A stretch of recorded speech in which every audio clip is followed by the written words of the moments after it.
Hello, hello, hello y bienvenidos a Matamos Preguntas. Un invitado o invitada increíble, una pregunta y una conversación llevada hasta el final para responder la pregunta.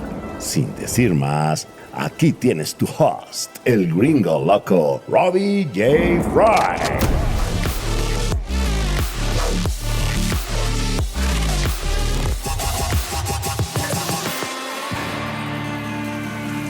Hola, hola, hola, ¿cómo estás? Y bienvenidos a Matamos Preguntas.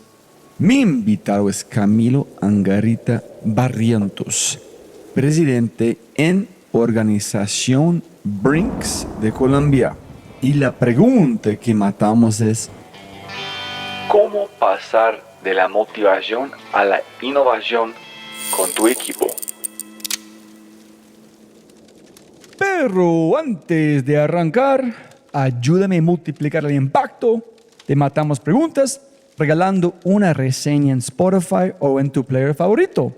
Y cuenta al mundo que amas Matamos Preguntas. Y lo más importante, quiero celebrar las empresas que hacen posible este podcast.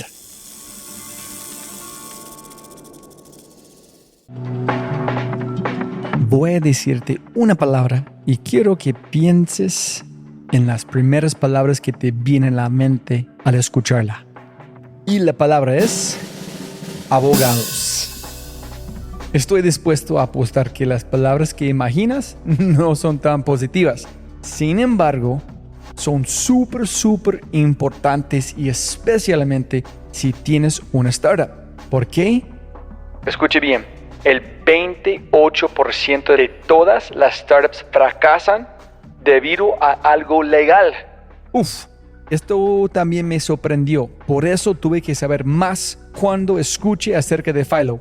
Abogados que sí saben de startups. Cualquier duda que tienes sobre el mundo legal y startups, Philo Legal tiene la respuesta. Y si estás en modo fundraising o estructuración para rondas de venture capital, tienes que usar su servicio Philo Scale. Es decir, en cualquier momento de un startup, Philo es el abogado que sí vas a amar. Nosotros usamos Philo y los amamos. Philo es una parada obligada para cualquier cosa legal con tu startup. Corta la corbata y visita a las personas que hacen el mundo legal más humano haciendo clic en el link philo.co o philoscale.co para temas de fundraising. Philo, baby. Y con ese dicho, matemos preguntas. Camilo, siempre puedes ganar más plata, no más tiempo. Muchas gracias por su tiempo. Bienvenido al podcast. Muchas gracias. Gracias por invitarme y por tenerme acá. No, súper espectacular. Tú tienes una empresa muy interesante. Cuéntale a la gente escuchando tu nombre, un poquito de su background, en qué es tu empresa, para la gente que tiene una idea. Bueno, Brinks de Colombia es una empresa de origen americano, cotiza en bolsa. En Colombia es el principal transportador de valores, más o menos entre la mitad del efectivo bancarizado, un poco menos tal vez, de este país es transportado, procesado y custodiado por Brinks y sus empresas. Y eso es básicamente a lo que nos dedicamos, a transportar valores, oro, efectivo, joyas. ¿Cómo llegaste a este negocio? Yo toda mi vida he estado en el mundo del transporte. Yo soy un hombre que lleva desde 1992 trabajando en empresas de transporte. O sea que ya llevo más de 30 años. He estado en freight forwarders, agentes de cargas, que se conocen acá en Colombia. He estado en empresas de paquetería, trabajé en UPS 15 años. Todo lo que sea logística y transporte, de eso sé. Eso es lo que ha sido mi mundo profesional. Camilo, yo sé que con tus historias vamos a hablar mucho sobre liderazgo, pero creo que el camino que yo quiero tomar o la pregunta que quiero matar es cómo pasar de la motivación a la innovación con tus equipos. Por favor. Te cuento un poco mi historia. Yo llegué a Brinks en el 2015, o sea, hace 8 años. Y cuando llegué a Brinks, encontré un equipo desmotivado, un equipo con una sensación de riesgo, con la idea de que llegaba un nuevo presidente y con ese nuevo presidente debía venir detrás un nuevo equipo. En otras palabras, preocupados por su estabilidad laboral y por su futuro dentro de la organización. Cuando yo estaba en el proceso de inducción con la persona a la que yo reemplacé, con mi antecesor, incluso durante la sesión en la que me presentó él y yo solos en un organigrama a su equipo de trabajo, en algunos momentos, incluso al referirse a alguno de ellos, usó unos términos inapropiados, por decirlo menos, ¿sí? Desobligantes. Cosa que me llamó mucho la atención porque, pues, evidentemente, había una emoción fuerte detrás de esos comentarios, ¿sí? El equipo, obviamente, yo me reuní uno por uno. Algunos me confesaron abiertamente que estaban pensando en irse, que estaban preocupados. Empezamos a tener las conversaciones y, digamos, lo primero y lo más importante, claro, yo estoy llegando a una empresa, yo tengo que conocer, mi primera obligación es conocer tanto el negocio y, por supuesto, a la gente que hace que ese negocio sea posible. Y lo primero que uno tiene que hacer es escuchar genuinamente, abiertamente, y escuchar no solo lo que te dicen, sino lo que motiva lo que te dicen, porque desde ahí tú ves muchas veces qué está pensando la persona realmente, cuál es su preocupación de fondo, cuáles son las cosas que lo pueden tener en una situación de incertidumbre, que es, y la incertidumbre es fatal, la incertidumbre es terrible para los negocios, es terrible para las relaciones, es terrible para todo. Entonces, yo lo primero que hice fue escuchar mucho. Hay algo que yo me di cuenta y es, aquí hay un equipo talentoso, acá hay un equipo competente, acá hay un equipo con la preparación, con la experiencia, con las capacidades, no necesariamente con la motivación correcta, pero sí es algo que definitivamente hay que trabajar. Entonces, lo primero fue escuchar con mucha atención. Lo segundo que hicimos fue, honestamente, darles un voto de confianza. Bueno, no, antes de incluso del voto de confianza, lo que hice fue, venga, voy a desactivar esa sensación de riesgo. Vamos a reducir los anticuerpos, a reducir esa preocupación sobre el futuro, explicando claramente que yo no venía con un equipo atrás para cambiar todo el equipo en el corto plazo, sino que yo venía genuinamente a aprender de ellos y a trabajar con ellos y a aportar lo que pudiera aportar desde una experiencia ya de muchos años liderando empresas de logística y de transporte como UPS en Colombia. Yo estuve al frente de Colombia y otros países andinos 5 años.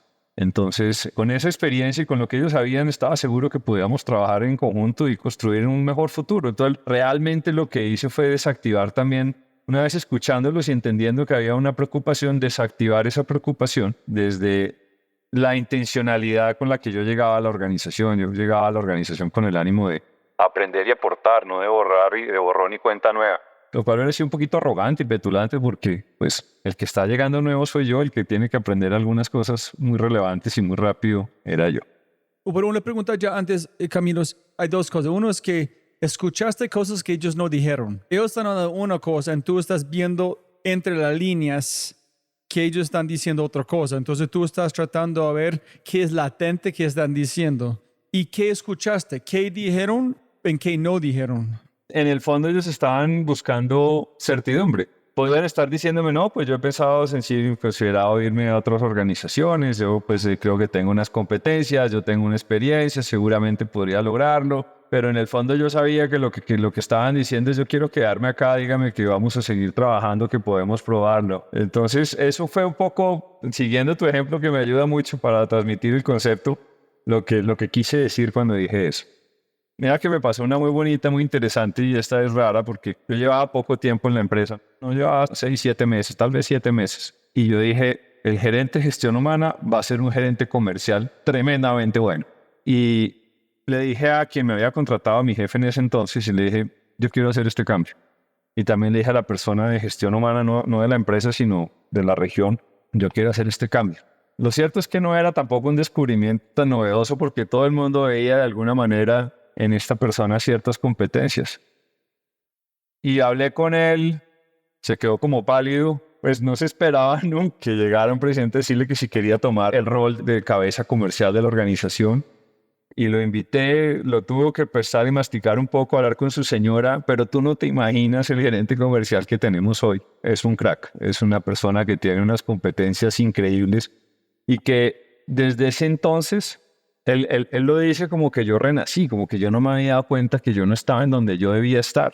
Y entonces vive muy agradecido por la confianza y hace unos esfuerzos tremendos por honrar esa confianza. Y acaba el otro mensaje, cuando tú le das confianza a la gente, a la gente que lo merece, por supuesto, y tienes que tener claro esa parte de que lo merece. La gente se mata por no ser inferior a esa confianza.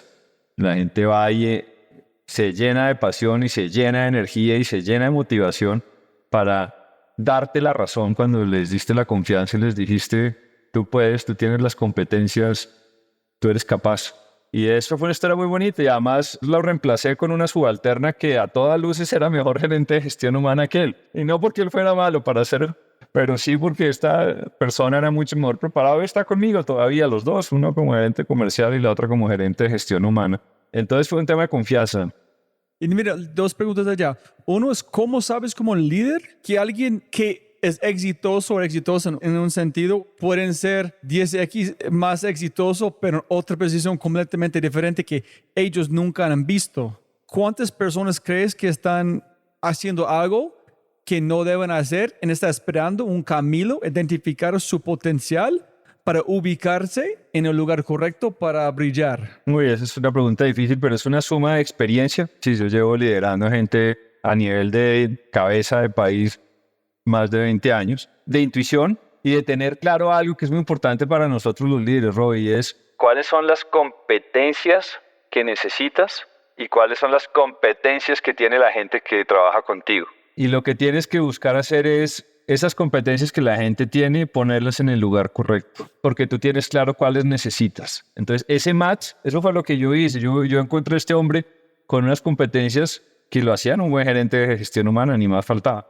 Pero como dices tú, estas competencias iban a agregarle más valor a la organización si estaban en el área comercial. Y así resultó, gracias a Dios. Uno tiene que tener claro, además, un poquito de cara a la realidad que estás viviendo. Eso es como en el fútbol. No todos los partidos son iguales, no.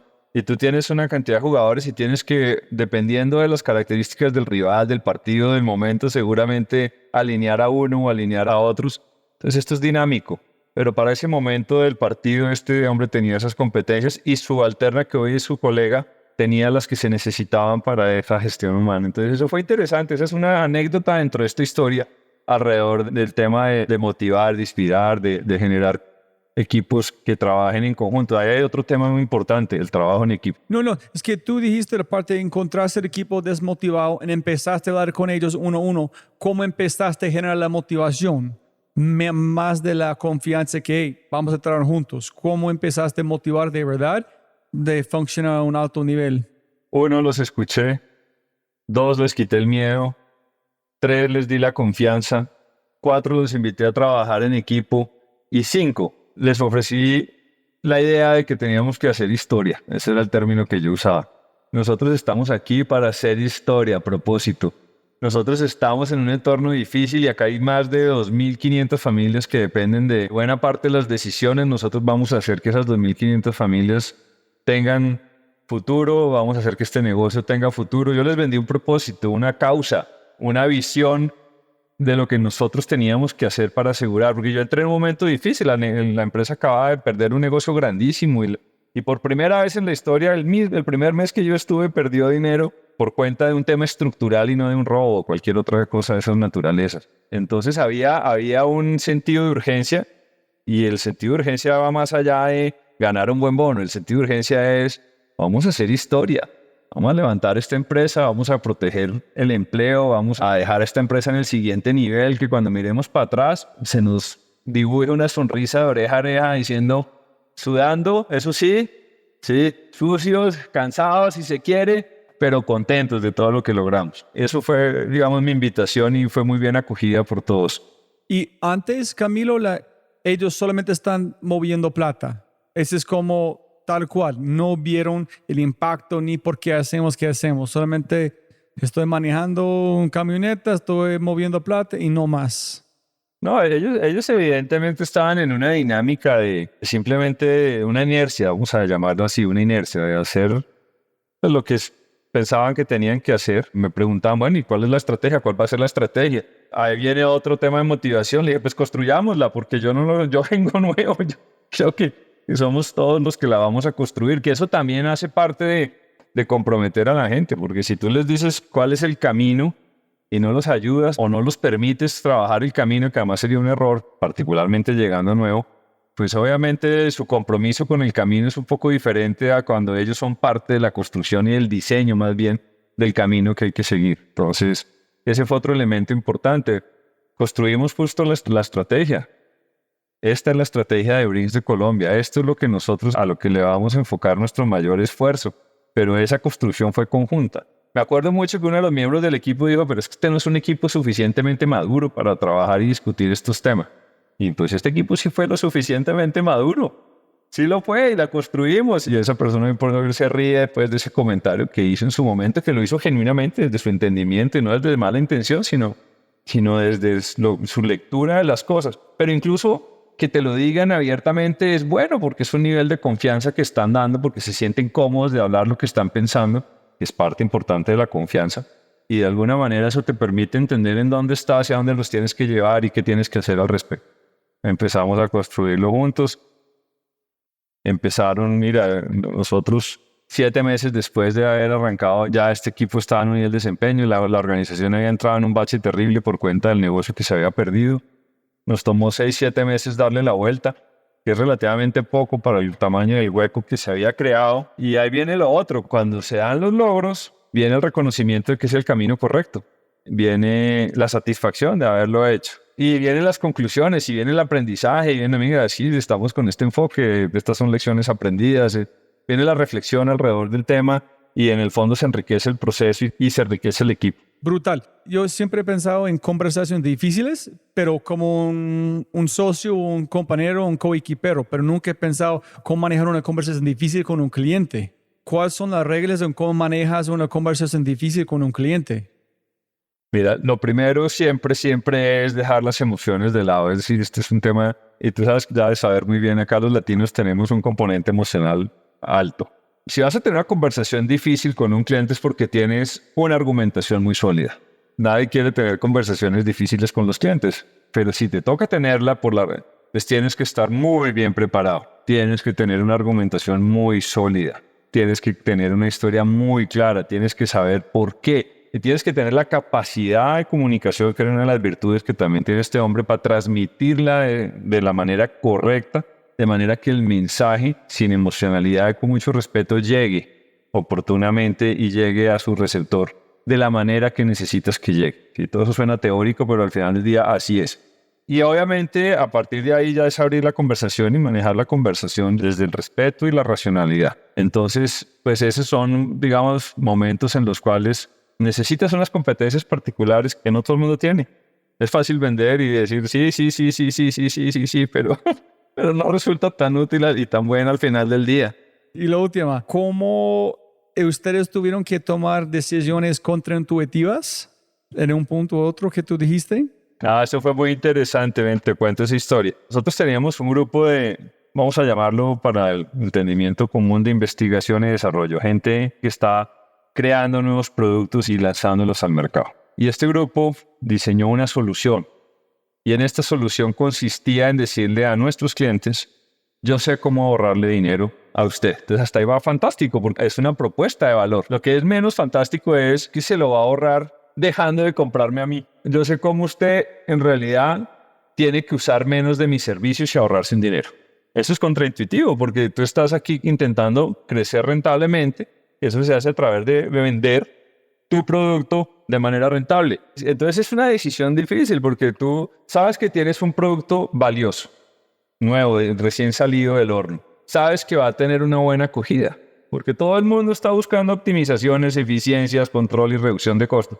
Eso es de todos los negocios. Pero ir a decirle, oiga, pero eso significa que me compren menos de lo que yo he hecho toda mi vida, pues es difícil, es contraintuitivo. O sea, uno dice, no, pero ¿cómo se le ocurre? Yo no voy a canibalizar mi negocio, no voy a dejar de mi negocio principal, además. Que te pones a pensar es difícil. Obviamente eso tuvo discusiones largas y complejas, pero en últimas, en algún punto dijimos, mire, si no lo hacemos nosotros, lo va a hacer alguien más, tarde o temprano. Tomemos control de nuestro destino. Tomemos control de nuestro destino. Es una propuesta de valor poderosa y además, haciendo esto increíblemente todavía podemos obtener unos ingresos muy rentables. Menos ingresos, pero más rentables. Entonces, claro, no era crecer rentablemente, era rentabilizar el negocio, si se quiere. Pero ¿cómo fue el proceso, Camilo, de liderazgo? ¿Cómo conectan el liderazgo a este proceso de ser algo contraintuitivo? Pues porque tiene que, en últimas, haber una convicción desde el liderazgo sobre cuál es realmente el futuro que necesitamos construir, sobre cuál es la perspectiva, sobre en realidad si vamos a ser dueños y tomar control de lo que puede ser el futuro o vamos a mirar para otro lado y seguir haciendo lo mismo. De alguna manera sacudir un poco a la gente, aclararle los ojos a veces que se nublan y ayudar a tomar esas decisiones. Tal vez es por ahí. Obviamente nosotros cuando construimos la estrategia sabíamos que teníamos ese tipo de oportunidades y finalmente decidimos ir adelante. Lo bonito de la historia es que fuimos donde nuestro cliente, el que nos abrió la puerta para esta oportunidad, nos permitió ponerla en producción, operarla, hacerla para ellos y quedó tan contento del resultado que en su siguiente proceso de invitación a ofertar pidió que quienes le ofertaran tuvieran la competencia y la capacidad que nosotros ya habíamos desarrollado. Y como nadie la tenía desarrollada, adivina quién se llevó no solo el negocio que estoy hablando, sino quién creció en su negocio tradicional. Pues nosotros, por supuesto. Entonces, fue una historia muy bonita porque nos salió muy bien, pero evidentemente tomamos un riesgo de alguna manera calculado, claro, pero sí tomamos un riesgo y tomamos una decisión contraintuitiva. Listo. Camilo, para terminar, ¿unas recomendaciones o algo que tú quieres dejar con las personas escuchando? Pues lo primero es, digamos, con base en mi experiencia hay que creer y darle la oportunidad a la gente. Hay que darle la confianza a la gente, por supuesto. Hay que exigir el resultado y hay que hacerlo responsable por entregar aquello que obedece a la confianza. Hay que desactivar los temores y más bien activar las pasiones. Eso es una combinación muy poderosa. Y esa de alguna manera es lo que pasó. Venga, dejemos de tener miedo y vamos más bien a hacer historia. Y eso funciona mucho mejor. Suena un camino de rosas, pero en el camino hay espinitas y van pasando cosas, pero es el camino, en mi opinión. Eso es lo que yo puedo decir, es lo que he vivido siendo 20 años cabeza GM, country manager, presidente, como lo quieras llamar, de multinacionales en Colombia. Súper, brutal. Camilo, mil gracias por su tiempo, brutal la conversación. Muchas gracias. No, gracias a ti, Robbie. Encantado. Si te gozaste este podcast y te gustaría escuchar más, ojalá que sí, por favor, déjame saber qué invitados, qué temas y qué preguntas te gustaría que matemos. Déjame un mensaje aquí, ¿sí? En Spotify o en cualquiera de mis redes sociales usando @RobbieJFry. Y también, si quieres la versión extendida de este podcast, debes ser un miembro de Quinto y puedes encontrar todo en quinto.ai, kinnto.ai. Muchas gracias por escuchar y siempre puedes ganar más plata, pero no más tiempo. Chau, chau, chau.